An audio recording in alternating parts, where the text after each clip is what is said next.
Welcome to the Ryoko Show. If you are new here, I'm Ryoko. I'm so glad you're tuning in. And if you've been listening for a while, welcome back. I truly appreciate you. Today, we are diving into a topic that touches all of us and all of us thrive to have, which is happiness. From a young age, we are taught to believe that happiness is something we need to achieve, like a prize we finally earn once we accomplished enough. Like happiness lives somewhere outside and our job is to find it.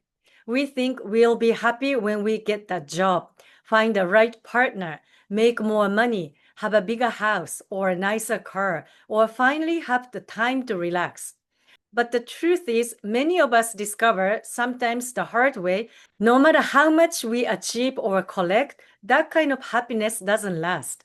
And there is always another milestone, another craving, another next thing.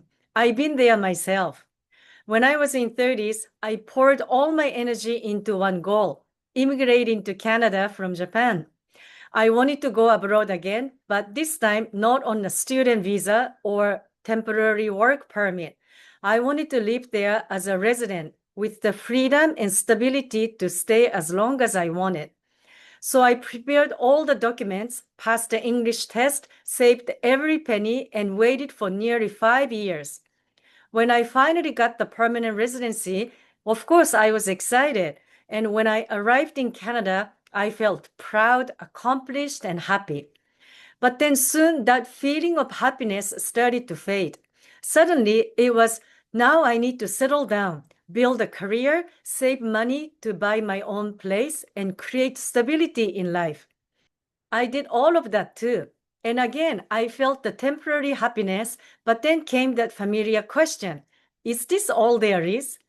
And now I'm not even in Canada, and I sold my condo I was once so attached to.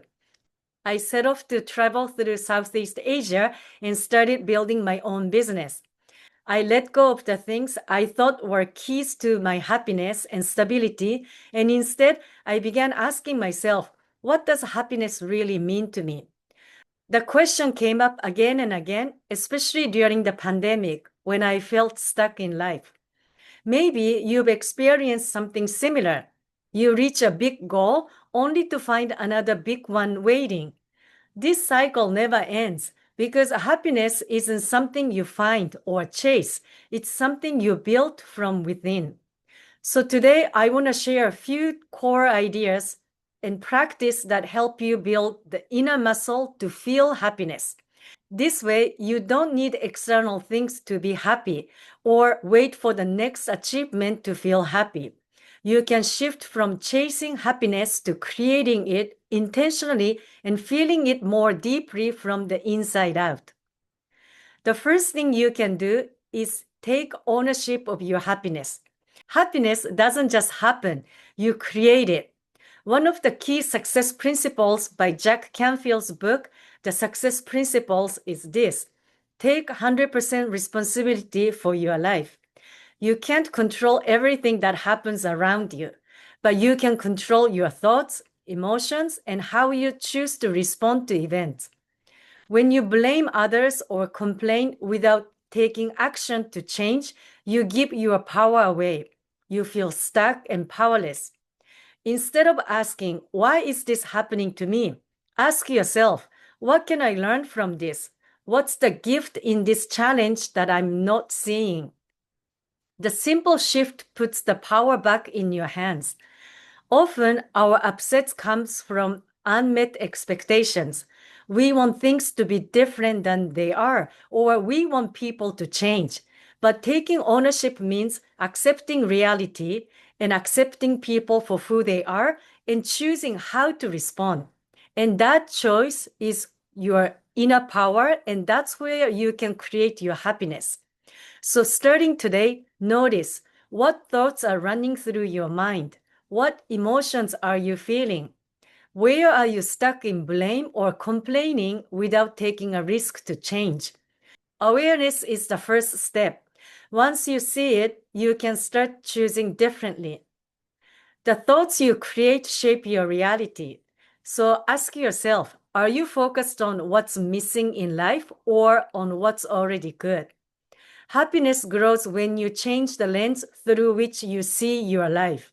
It's not about ignoring problems. It's about choosing where to place your attention. You might have heard, where attention goes, energy flows. Instead of thinking, I don't have enough, focus on what you already have and say, I'm grateful for what I do have. Instead of saying, I'm stuck, ask yourself, what small steps can I take today? Instead of telling yourself, I always mess things up, tell yourself, I'm learning and growing with every experience. This shifts rewires your brain over time, and that becomes the foundation for real joy. Another key to happiness is something we often overlook, leading from the heart. When you act with love toward yourself and others, your whole energy changes. That begins with self-love. And I don't just mean pampering or treating yourself. I mean truly embracing all parts of you, the parts you are proud of and the parts you might still judge. They are all part of you and all worthy of your love. When you're kind to yourself, when you forgive your own mistakes, and when you show compassion both to others and to yourself, you start to let go of the stress, anger, or resentment that weighs you down. Leading from the heart means making choices rooted in love instead of fear. It builds deeper connections and creates a sense of peace within. Start small, say something kind to yourself today. Forgive a little. Reach out with love to someone you care about. And these small moments can create powerful shifts in your inner world. The last one may sound simple, but it's easy to forget. Be present and practice gratitude. Ask yourself, what's good right now in this moment? We spend so much time replaying the past or worrying about the future, and we miss what's happening right now. But happiness doesn't live in someday, it lives in the present moment. And that's where gratitude comes in. You can't feel fear, anger, or worry and gratitude at the same time. So when you choose gratitude, even for something small, you are choosing inner peace. It might be your morning coffee, the sound of birds, the way the sun feels on your face, or the fact that you simply woke up today. Here is a practice you can do. Every day, notice or write down 3 things you are grateful for and why. For example, I'm grateful for my legs because I can go anywhere I want. This helps train your brain to focus on what's good. It might only take 30 seconds, but it shifts everything. So just to recap the key practices we talked about today. 1. Take ownership of your happiness. Your response shapes your experiences. 2. Reframe your mindset. What you focus on grows, so focus on what's already good. 3. Lead from the heart with self-love, compassion, and kindness. 4. Be present and practice gratitude. Focus what's good right now. These aren't huge dramatic changes, but they are very powerful. They are small intentional choices you can start making today. Well, that's all for today. Thank you so much for spending this time with me. If this episode resonated with you, I'd love for you to share it with your friend.